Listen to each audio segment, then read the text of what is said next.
Now the next article that we are going to deal is a typical science and tech related article. अब exam में आजकल science and take से related terminology based questions काफ़ी आ रहे हैं। UPSC में science and take का weightage prelims में क्वाइट इंक्रीज हो गया है और ये टॉपिक ऐसा है कि quite in news and discussion है, तो इससे रिलेटेड इधर से क्वाइट प्रोबेबिलिटी के क्वेश्चंस पुटअप किए जा सकते हैं ना। उसको एग्जाम सेंट्रिक अप्रोच में रखने के लिए हमने टर्मिनोलॉजीज पे फोकस किया है कि आखिर इससे रिलेटेड टर्मिनोलॉजीज जो भी साइंस एंड टेक के पर्सपेक्टिव से वो हैं क्या, उनको हम ईजियर लैंग्वेज में ईजियर वे में समझेंगे आखिर वो टेक्नोलॉजी हैं क्या, कैसे कन्वेंशनली एक टेक्नोलॉजी दूसरे टेक्नोलॉजी से डिफर करती है, ये कैसे फंक्शन करती है और जो की टर्म्स हैं वो क्या हैं।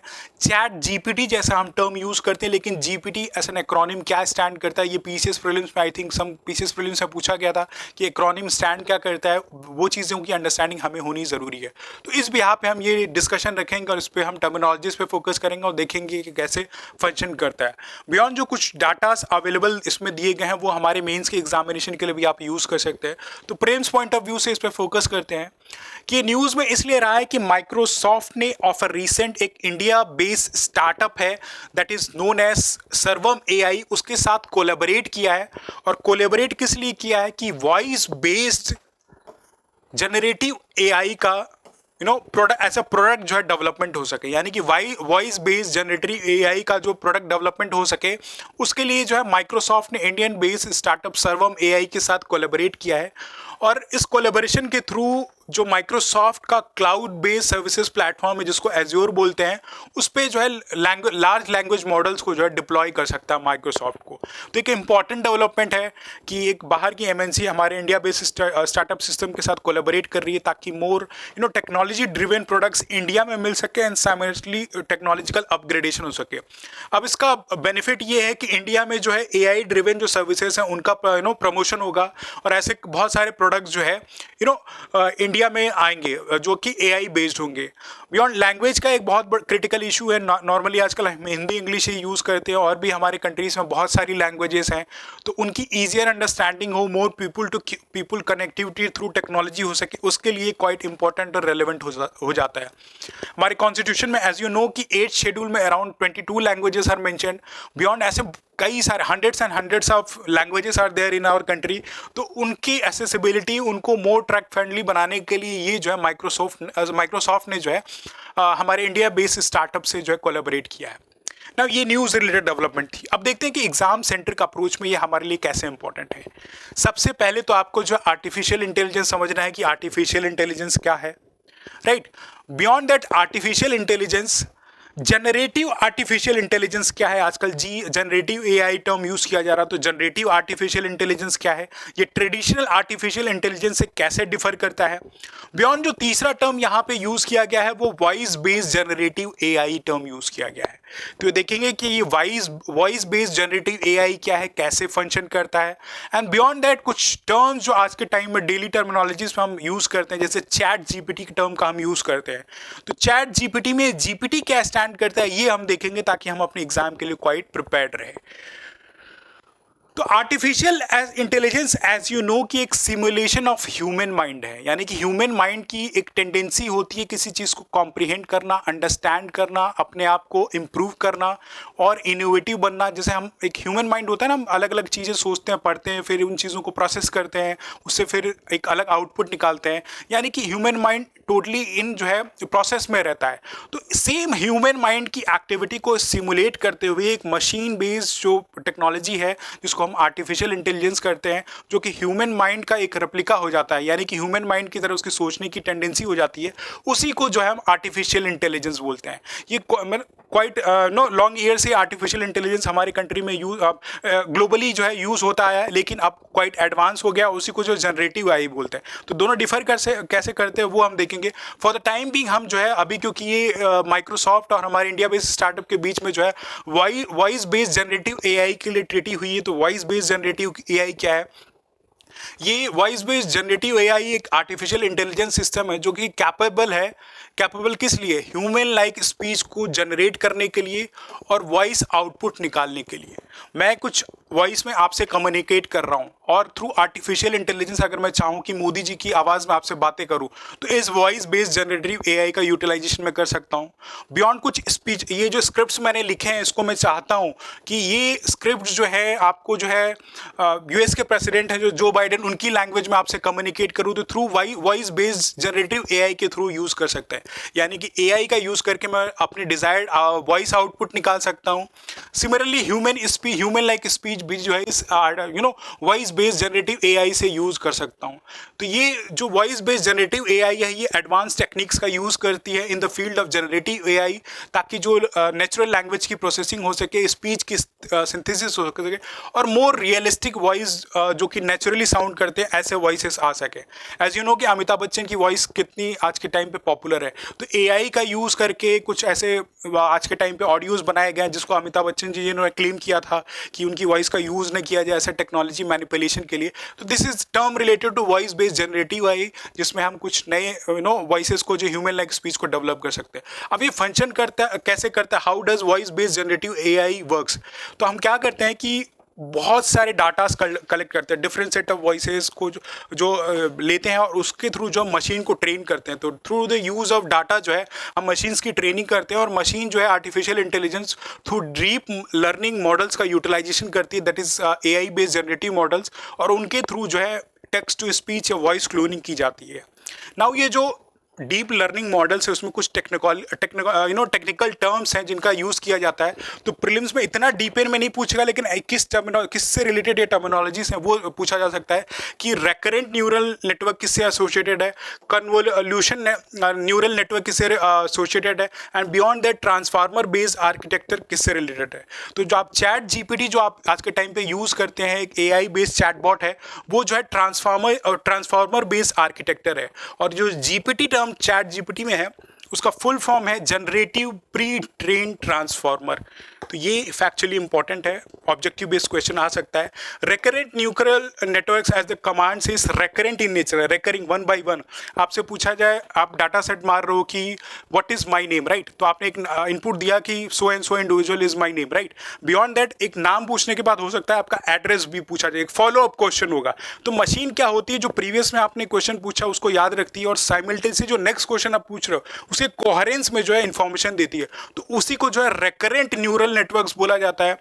दूसरा टर्म आपका जो कन्वोल्यूशनल न्यूरल नेटवर्क है, कॉम्प्लेक्स डाटा का यूटिलाइजेशन करता है। जैसे कोई इमेज है उसको एसेस करती है, जैसे आप सीसीटीवी सर्विलेंस कर रहे हैं, किसी को आइडेंटिफाई करना है, तो जो आपके पिक्चर्स जो भी इमेज या वीडियोस उनकी पिक्युलरिटी को जो है ये कन्वोल्यूशन न्यूरल नेटवर्क जो एसेस करता है, फिर उस पर जो अपना डाटा देता है। तो CNN इसको जो टर्म कन्वोल्यूशन न्यूरल नेटवर्क, ये आपकी जो है वॉइस बेस्ड जनरेटिव एआई में यूटिलाइज किया जाता है। साइमल्टेनियसली जो तीसरी टेक्नोलॉजी है वो ट्रांसफार्मर बेस्ड आर्किटेक्चर है। तो इस बिहाफ पे जो है ये वॉइस बेस्ड जनरेटिव एआई जो है इंपॉर्टेंट और इसी बिहाफ पे डील हुई है। अब ये एप्लीकेशन इंपॉर्टेंट कैसे है, कोई बुक जो है स्क्रिप्ट के फॉर्म में लिखी हुई है, राइट, लेकिन आपको पढ़ने का टाइम नहीं है, आप चाहते हैं कोई उसको जो है पढ़ के सुनाए, तो ये वॉइस बेस्ड जनरेटिव है, उसका काम कर सकती है। आप देखते हो स्पॉटिफाई पे जनरली ऑडियो बुक नरेशन चल रहा होता है। साउथ की मूवीज़ हिंदी में डब होती है, लैंग्वेज अजीब सा रहता है, तो उसकी डबिंग भी ऐसे through voice based generative AI के थ्रू की जा सकती है। कोई इंडिविजुअल स्पीच इम्पेयरमेंट से सफ़र कर रहा है, मतलब वो बोलना चाहता है पर कुछ प्रॉब्लम है, बोल नहीं सकता है, तो वो कुछ रिटन इनपुट्स देगा और वो इनपुट जो है in the form of audio जो है आउटपुट के फॉर्म में निकलेगा। तो ये टेक्नोलॉजीज इस चीज़ में बेनिफिशियल हो सकती हैं, लेकिन इनका नेगेटिव इम्पैक्ट भी है कि किसी भी वॉइस को डुप्लीकेट करके बोला जा सकता है। जैसे आपके पेरेंट्स समहाउ कोई इंडिविजुअल जो है आपके पेरेंट्स की वॉइस को डुप्लीकेट करके आपसे कम्युनिकेट करे कितना पैसा ट्रांसफ़र कर दो, तो ये भी इशूज़ इसके साथ associated and this is how this voice based generative AI functions. Now debate ये है कि जनरेटिव एआई टर्म हम यूज़ कर रहे हैं, तो ये जनरेटिव एआई टर्म क्या है और ये ट्रेडिशनल आर्टिफिशियल इंटेलिजेंस से कैसे डिफर करता है। तो जनरेटिव एआई के बारे में देख लेते हैं। ट्रेडिशनल एआई ऐसा डिस्कस किए कि ह्यूमन बिहेवियर को सिमुलेट करता है, जो ट्रेडिशनल एआई अब तक चला आ रहा था। जैसे आपका कैलकुलेटर हुआ, उस पर आपको पता है 2+2 अगर हम कैलकुलेटर पर डाटा डालेंगे तो 4 आएगा।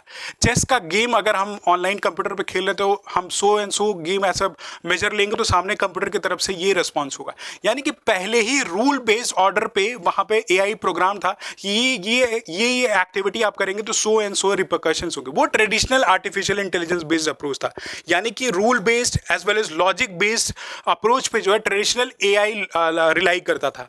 लेकिन आज के टाइम पे जो जनरेटिव एआई है वो ट्रेडिशनल एआई से कैसे डिफर करता है कि ये नए कंटेंट को डिफाइन बना सकता है, और ये फंक्शन कैसे करता है, एल्गोरिदम बेस्ड जो स्टैटिस्टिक्स अवेलेबल है उसके बिहाफ पे ये जनरेटिव एआई बेस्ड जो है फंक्शन करता है, जिसमें एक नया कंटेंट बना सकता है, जैसे कि नया ऑडियो आपको दे देगा, नया कोड, नया इमेज या कुछ ऐसे वीडियोस जो आर्टिफिशियली जो है ये जनरेटिव एआई जो है बना सकता है, यानी कि ये मोर एडवांस है as compare to traditional artificial intelligence. तो यहाँ पे जो है इसकी डिफरेंशिएशन लाइक करती है बियॉन्ड जो इनका प्रॉब्लम सॉल्विंग अप्रोच और डिसीजन मेकिंग अप्रोच भी ट्रेडिशनल एआई और जनरेटिव एआई का क्वाइट डिफर करता है। वो हम देखते हैं कि कैसे डिफर करता है कि जो प्रॉब्लम्स ट्रेडिशनल एआई में है वो पहले से ही डिफाइंड प्रॉब्लम्स है कि आपको मल्टीप्लाई करना है, सबट्रैक्ट करना है, चेस खेलना है, वो सारी चीज़ें पहले से ही डिफाइंड है ट्रेडिशनल एआई में। लेकिन जो जनरेटिव आई है उसमें जो प्रॉब्लम्स है क्वाइट नए हैं, आपको पता नहीं है कि सो एंड सो मुझे ये सिम्टम्स बीमारी की दिख रही है, कि हो सकता है छींक आ रही हो या कुछ ऐसे रिलेटेड है, तो जनरेटिव एआई आपको प्रिडिक्ट कर सकता है कि आगे 10 साल बाद इस सिम्टम से कौन सी बीमारी हो सकती है। तो ये जो ओपन एंडेड प्रॉब्लम्स के लिए भी ओपन है। ट्रेडिशनल एआई रूल बेस्ड है, जैसे मैंने बताया 2+2 कर रहे हो 4 आ रहा है, चेस खेल रहे हो तो रूल बेस्ड है। यहाँ पे जनरेटिव एआई में स्टैटिस्टिक्स का यूज़ किया जाता है कि वो डाटा को यूटिलाइज करते हैं, प्रोबेबिलिटी और कॉम्बिनेशन का जो भी मशीन लर्निंग का अप्रोच है तो उसके बिहाफ पे रिजल्टेंट आउटकम बता सकते हैं। तो फ्यूचर प्रोबेबिलिटी को भी वो यूज़ करता है, तो स्टैटिस्टिकल मॉडल्स का यूज़ करता है। ये जो है डिफाइंड टर्म्स और रूल्स के लिए ट्रेडिशनल आर्टिफिशियल इंटेलिजेंस अब तक क्वाइट बेनिफिशियल था, लेकिन अगर कुछ नए आइडियाज़ का जनरेशन हो रहा है तो जनरेटिव एआई उसके लिए जो है क्वाइट बेटर हो सकता है। अब ट्रेडिशनल एआई की वीकनेस क्या थी कि कॉम्प्लेक्स जो रियल वर्ल्ड प्रॉब्लम्स आज के टाइम में उनको सॉल्व नहीं कर सकता था। आपको जो प्रॉब्लम्स पता थी उसके थ्रू जब मशीन को ट्रेन किया कि इस प्रॉब्लम का सॉल्यूशन निकालो तो मशीन उस चीज़ के लिए ट्रेंड है। लेकिन अगर फ्यूचर में कुछ प्रॉब्लम जो अनसर्टेन प्रॉब्लम जैसे कोविड जैसी अनसर्टेनिटी आई तो उस चीज़ के लिए जो हमारा ट्रेडिशनल आर्टिफिशियल प्रोग्राम नहीं है, लेकिन इसका सोल्यूशन जो है जनरेटिव एआई के पास दैट्स अ पॉसिबिलिटी। लेकिन ये भी है कि इसको कंट्रोल करना इस जनरेटिव एआई के लिए क्वाइट इम्पॉसिबल है। आर्टिफिशियल इंटेलिजेंस ऐसा डिस्प्यूट लिया जाता है कि ह्यूमन का टेक ओवर कर सकता है, ह्यूमन पे रूल कर सकता है, तो ये भी इस टेक्नोलॉजी के थ्रू जो है एक पॉसिबल सिनेरियो है। एग्जाम्पल्स के पर्सपेक्टिव पे जैसे मैंने बोला कि ट्रेडिशनल एआई में चेस वाला एक गेम था, मेडिकल डायग्नोसिस सिस्टम एक ट्रेडिशनल एआई के थ्रू हम प्रेडिक्ट कर सकते थे, लेकिन जनरेटिव एआई में हम नया वीडियो बना सकते हैं, अपनी इमेजिनेशन से एआई को प्रॉम्प्ट दे सकते हैं कि ऐसा कुछ मेरी इमेजिनेशन है, प्लीज मेक अ वीडियो, तो जनरेटिव एआई उसके थ्रू वीडियो बना सकता है। तो media, entertainment as well as health care industry के लिए जो जनरेटिव एआई क्वाइट हेल्पफुल है।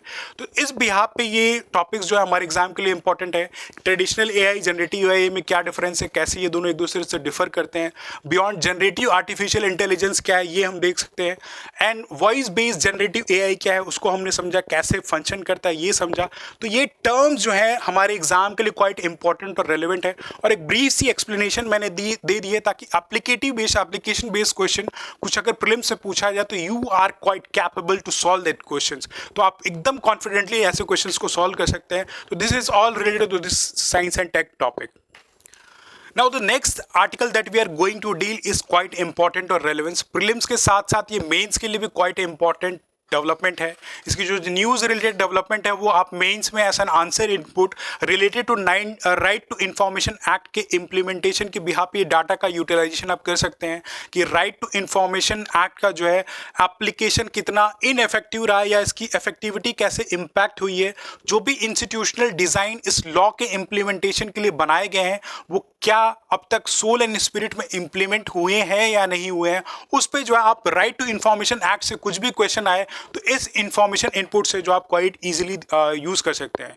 बियॉन्ड इसका अगर हम प्रीलिम्स में इनपुट निकालें तो देखेंगे कि राइट टू इंफॉर्मेशन एक्ट क्या है, किस ईयर में स्टैब्लिश किया गया था, और इस लॉ को इम्प्लीमेंट करने के लिए क्या इंस्टीट्यूशनल मैकेनिज्म डिवाइस किए गए थे, उस इंस्टीट्यूशनल मैकेनिज्म को देखेंगे, और उस इंस्टीट्यूशनल मैकेनिज्म में देखेंगे कि जो भी इंस्टीट्यूशनल बॉडी स्टैब्लिश की गई हैं उसके मेंबर्स को कैसे अपॉइंट किया जाता है, कितने मेंबर्स उस इंस्टीट्यूशनल बॉडी में होते हैं, उनकी टेन्योर ऑफ द सर्विस क्या है, maximum year of the service क्या है, किस किस फील्ड से जो है इस इंस्टीट्यूशनल जो भी डिज़ाइन बनाया गया उसमें इंडिविजुअल्स को ले आया जाता है।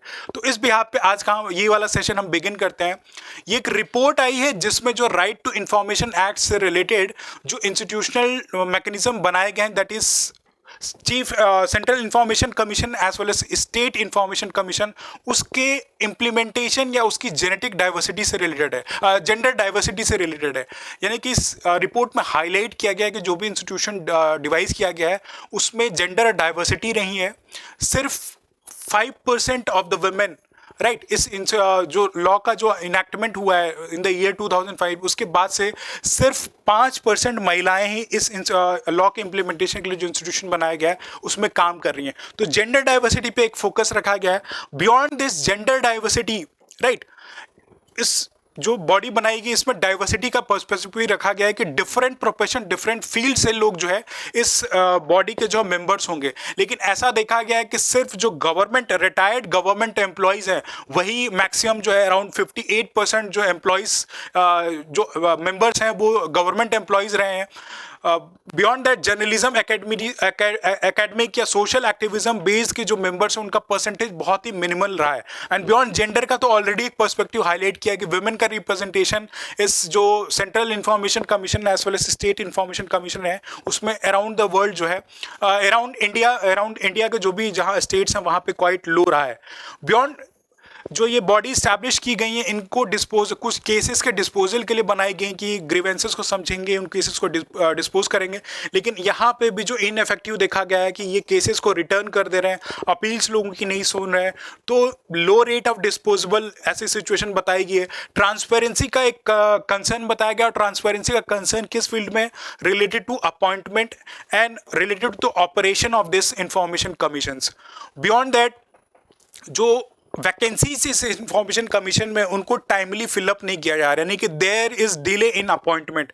तो state information commission along with the central information commission में जो है वैकेंसीज जो आ रही हैं उस पर अपॉइंटमेंट नहीं हो रहा है।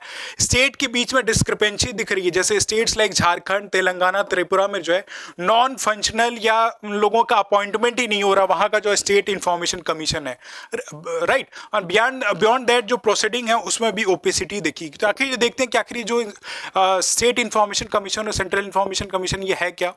एज यू नो कि राइट टू इंफॉर्मेशन एक्ट एक स्टैट्यूटरी एक्ट है जो इन द ईयर 2005 में जो है अपने फुल स्पिरिट में आया था। इसका कोर पर्पस था ट्रांसपेरेंसी along with अकाउंटेबिलिटी और पब्लिक और गवर्नमेंट के बीच में जो है एक ट्रस्ट बिल्डअप हो सके, उसके लिए जो लॉ लेके आया था कि अगर आप कोई सर्विस अवेल कर या गवर्नमेंट कोई भी सर्विस प्रोवाइड करे उसके लिए आपको इन्फॉर्मेशन लेना है तो through RTI act, RTI application आपकी जो है इन्फॉर्मेशन ले सकते हैं। कुछ एक्सेप्शन रखे गए थे जैसे कि official secrets act, beyond defence के कुछ रूल्स एंड डिफेंस के कुछ सेक्टर्स को जो है आरटीआई के एम्बिट में नहीं रखा गया, तो कोई ऐसे कुछ एक्सेप्शन रखे गए थे। आरटीआई का core purpose transparency, accountability, public के साथ ट्रस्ट बिल्डअप करना, गुड गवर्नेंस के मेजर लाना, राइट। अब ये लॉ सूटेबली अप्लाई हो उसके लिए हर एक गवर्नमेंट ऑफिस में जो भी पब्लिक ऑफिस में उसके लिए पीआईओज का अपॉइंटमेंट होना मैंडेटरी कर दिया गया था। यानी पब्लिक इंफॉर्मेशन ऑफिसर जो है इनका अपॉइंटमेंट मैंडेटरी हो गया था, जहाँ पे आप एज एन इंडिविजुअल जाएंगे और उनको जो है एक certain sum of money as an application fee डालेंगे और सो एंड सो इन्फॉर्मेशन आपको चाहिए तो वो लेंगे। लेकिन अगर आपको कुछ ग्रीवेंसेस, आपको यहाँ से इन्फॉर्मेशन नहीं मिल रही है या इस इंडिविजुअल के अगेंस्ट में आपको कोई ग्रीवेंस है तो आप जो अपर इन द हायरार्की जो स्टेट इंफॉर्मेशन कमीशन के पास जा सकते हैं, वहाँ पे अपने ग्रीवेंसेस को फाइल अप कर सकते हैं। और ये स्टेट इंफॉर्मेशन कमीशन जो है एक क्वासी जुडिशियल बॉडी है जो कि इस मैकेनिज्म के इम्प्लीमेंटेशन के लिए काम करती है। तो आप स्टेट इंफॉर्मेशन कमीशन के पास जा सकते हैं। एंड बियॉन्ड सेंट्रल लेवल पे जो आप सेंट्रल इंफॉर्मेशन कमीशन के पास जा सकते हैं। तो ये एक हायरार्की बनाई गई थी आरटीआई एक्ट के इम्प्लीमेंटेशन के लिए। तो इसी बिहाफ पे जो है ये सारा डाटा दिया गया कि जो ये मैकेनिज्म्स बनाए गए थे, इन मैकेनिज्म के लिए कुछ इंस्ट्रक्शंस दिए गए थे कि कौन कौन से इंडिविजुअल्स जो अपॉइंट होंगे, कितना टेन्योर ऑफ द सर्विस होगा। उसी के बिहाफ पे ये क्रिटिकल रिव्यू किया गया है कि इस central information commission as well as state information commission में जेनेटिक डाइवर्सिटी नहीं है। एक ही पूल से लोग आ रहे हैं, यानी गवर्नमेंट सर्विसेज से ही लोग अपॉइंट हो रहे हैं। स्टेट में डिस्क्रिपेंसी देखी गई कि अपॉइंटमेंट रेगुलरली नहीं हो रहा है, जो पोस्ट हैं वो वैकेंट रह रही हैं। बियॉन्ड दैट ओपेसिटी है, ट्रांसपेरेंसी नहीं है कि कैसे लोगों का, इंडिविजुअल्स का जो अपॉइंटमेंट हो रहा है। जो सोसाइटी के जो और भी प्रोमिनेंट मेंबर्स जैसे जर्नलिस्ट या सोशल एक्टिविटीज़, इनका रिप्रेजेंटेशन इस बॉडी बॉडी में कम है, तो कहाँ तक ये वाजिब है कि आरटीआई एक्ट फुल्ली जो है इम्प्लीमेंट हो रहा है। तो ये क्रिटिकली रिव्यू आर्टिकल है related to RTI right to information act. अब इंस्टीट्यूशनल डिज़ाइन की बात करते कि आखिर ये स्टेट इन्फॉर्मेशन बॉडी है क्या। प्रीलिम्स में फैक्चुअल क्वेश्चन है, पूछा जा सकता है। कॉन्स्टिट्यूशनल बॉडी है, स्टैट्यूटरी बॉडी है, ये पूछा जा सकता है। कब स्टैब्लिश की गई, ये पूछा जा सकता है। कितने मेंबर्स इसके हैं, ये पूछा जा सकता है। इनका अपॉइंटमेंट कैसे होता है, राइट। और बियॉन्ड अभी 2019 में इससे रिलेटेड अमेंडमेंट की गई थी, जिसमें ये बोला गया था कि स्टेट आरटीआई एक्ट के जो प्रोविजंस हैं उसको सोल एंड स्पिरिट में आने से सेंट्रल गवर्नमेंट रोक रही है, क्योंकि सेंट्रल गवर्नमेंट का एक controlling authority on central information commission as well as on state information commission आ रहा है। तो ये बॉडी एज यू नो कि 2005 में आरटीआई एक्ट के थ्रू स्टैब्लिश की गई थी, और एक स्टैट्यूटरी बॉडी है, क्योंकि एक लॉ को अमेंड करके लाया गया था। आरटीआई एक्ट के थ्रू जो लाया गया तो स्टैट्यूटरी बॉडी है, ना कि कॉन्स्टिट्यूशनल बॉडी।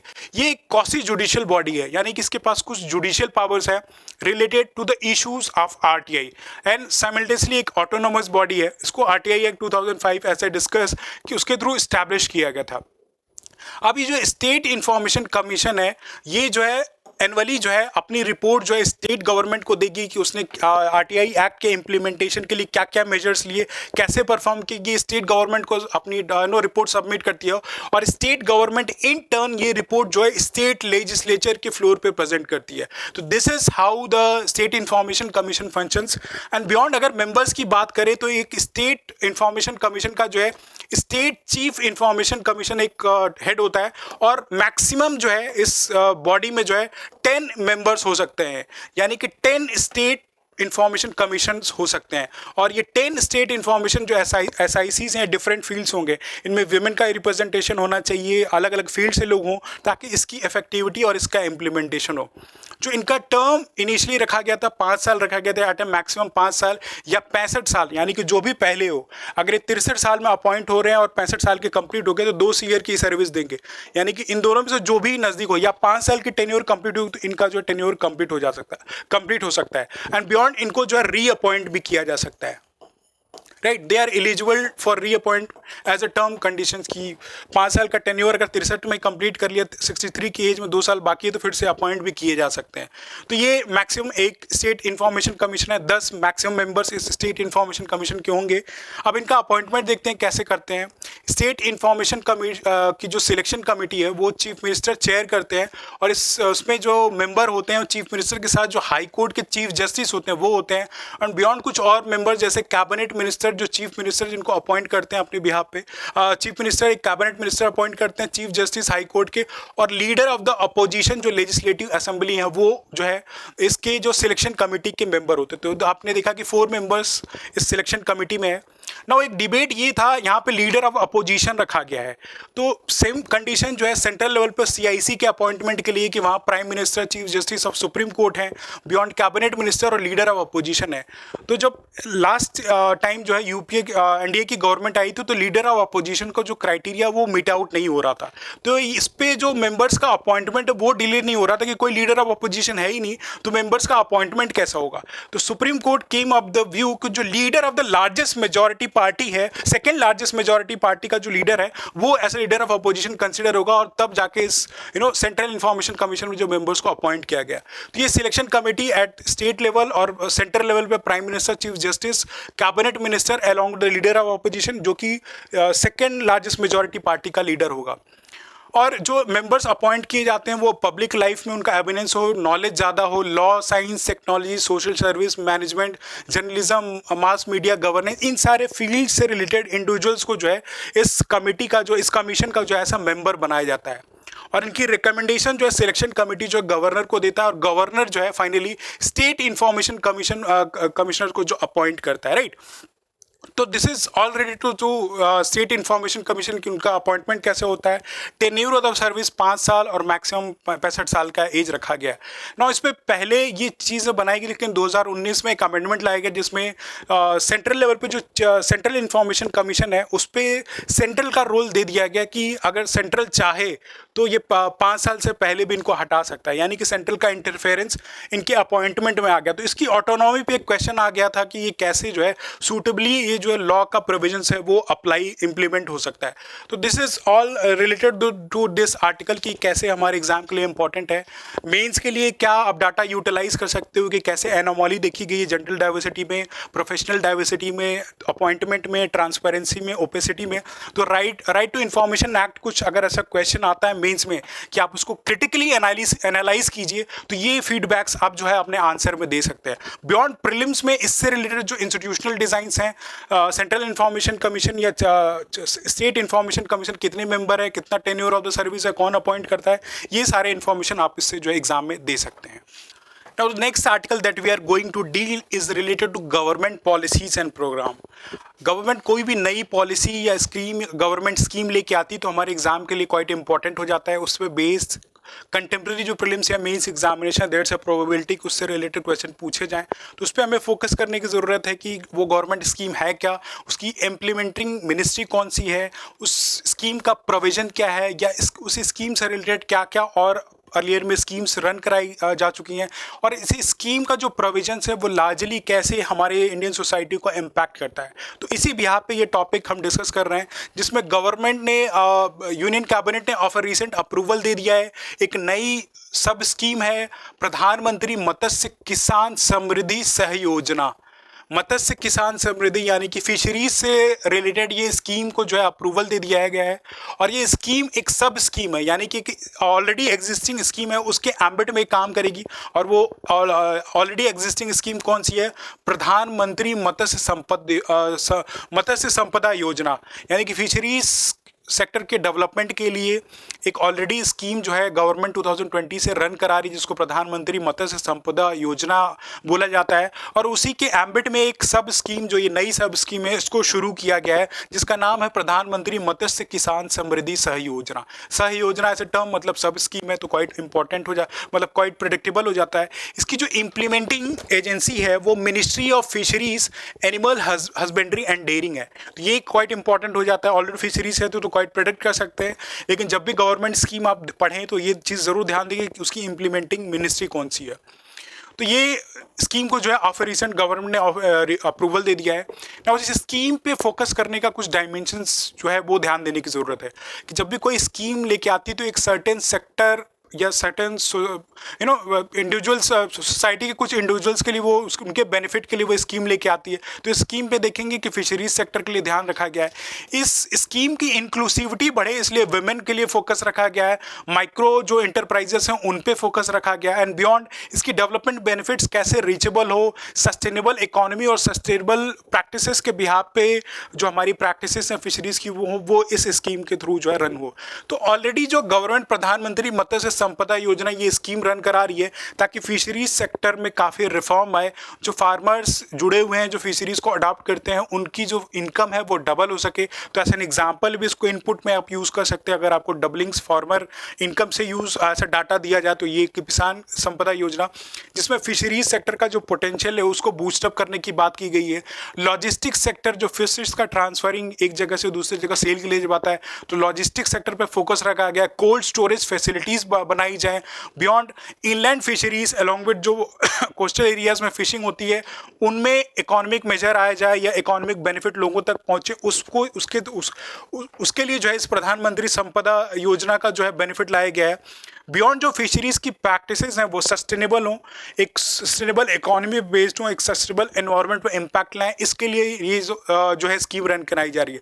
साथ ही साथ जो सप्लाई चेन है फिशरीज से रिलेटेड कि आंध्र प्रदेश में अगर फिशेस का प्रोडक्शन हो रहा है और दिल्ली या यूपी में कहीं सेल हो रहा है तो ये सप्लाई चेन का प्रॉपर मैनेजमेंट हो, उसके लिए जो है प्रधानमंत्री मत्स्य संपदा योजना ऑलरेडी गवर्नमेंट रन करा रही थी। इस स्कीम के थ्रू एक डेवलपमेंट फंड इस्टेब्लिश किया गया था जिसको फिशरीज इंफ्रास्ट्रक्चर डेवलपमेंट फंड बोला जाता है। उस स्कीम में ऑलरेडी बजटरी एलोकेशन की गई थी कि जिसके थ्रू ये स्कीम जो है सूटेबली जो है इम्प्लीमेंट हो जाए। और इसी प्रधानमंत्री संपदा योजना के एम्बिट में ये जो नई सब स्कीम है वो बनाई गई है, जिसमें जो डेवलपमेंट फंड बनाया गया था फिशरीज इंफ्रास्ट्रक्चर डेवलपमेंट फंड का, उसके प्रोविजंस को एक्सटेंड किया गया है। और उसका कोर पर्पस है कि फिशरीज सेक्टर को बॉल्स्टर करना, उसके डेवलपमेंट के लिए काम करना, ताकि इंफ्रास्ट्रक्चर में जो फिशिंग हार्बर्स हैं या फिशिंग लैंडिंग सेंटर्स हैं, आइस प्लांट्स, कोल्ड स्टोरेज या फिशिंग ट्रांसपोर्ट फैसिलिटीज़ हैं, उनको जो है इस डेवलपमेंट फंड के थ्रू बेनिफिट मिल सके। इसके लिए अराउंड 5,588.63 करोड़ का जो है बजट ऐसा मनी एलोकेशन किया गया है। डाटा इंपॉर्टेंट नहीं है, एक रफ एस्टिमेशन आपके लिए क्वाइट एक अंडरस्टैंड कर लो कि कितना अमाउंट जो है बनाया गया है। और इसके एम्बिट में अराउंड 121 फिशरीज इंफ्रास्ट्रक्चर प्रोजेक्ट्स हैं। तो enhance investment along with in चीज़ों पर फोकस रखा गया है। इसमें एक चीज़ की फोकस ये भी है कि ये government along with the private body, यानी कि पब्लिक और प्राइवेट सेक्टर का जो पार्टिसिपेशन है, ताकि ये जो सेक्टर है बूस्टअप हो सके, जिसमें हम वर्ल्ड बैंक से कुछ कंट्रीब्यूशन लेंगे। बियॉन्ड फ्रांस की एक एजेंसी है फ्रैंकाइज डी डेवलपमेंट, इससे जो है 50% जो पब्लिक फंडिंग आएगी, एंड बियॉन्ड जो 50% की फंडिंग है वो प्राइवेट सेक्टर से आएगी। तो ये क्वाइट इंपॉर्टेंट डेवलपमेंट हो जाती है। इसका जो टेन्योर है वो 2023 से लेकर 2027 तक का है, यानी कि 4 साल तक इस स्कीम के प्रोविजन जो है अप्लीकेबल होंगे।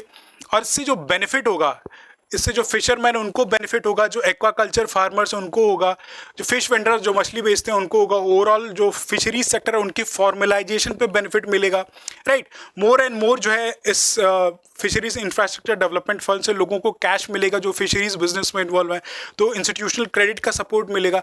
और ऐसे डाटा दिया गया है कि अराउंड 6.4 लाख माइक्रो एंटरप्राइजेज जो छोटे लेवल के उद्यमी हैं, उसमें अराउंड 6.4 लाख लोगों को बेनिफिट मिलेगा। और जो कॉपरेटिव्स अराउंड 5,500 कॉपरेटिव्स हैं, उनके लिए भी जो बेनिफिट मिलेगा। ये स्कीम जो है विमेन सेंट्रिक है, विमेन को भी प्रायोरिटाइज करती है। इसका कोर फोकस है कि अराउंड 75,000 विमेन को जो है इसके थ्रू जो है जॉब मिल सके। तो स्कीम में जेंडर इंक्लूसिविटी पे भी फोकस किया गया है, ये ध्यान देने की ज़रूरत है। और ये जो स्कीम है अराउंड 5.4 लाख नए एंटरप्राइजेस, नए जो है एम्प्लॉयमेंट को जनरेट करेगी, जो कि एमएसएमई सेक्टर में और सप्लाई चेन मैनेजमेंट में जो जनरेट होगा। तो this is all related information related to this scheme, कि कौन सी नई सब स्कीम जो है प्रधानमंत्री मत्स्य संपदा योजना के थ्रू यूज हुई है, लाई गई है। तो एग्जाम में पूछा सकता है इसकी इम्प्लीमेंटिंग एजेंसी या मिनिस्ट्री कौन सी है। इसके ऑलरेडी जो प्रधानमंत्री मत्स्य संपदा योजना, इसके की फीचर्स क्या हैं।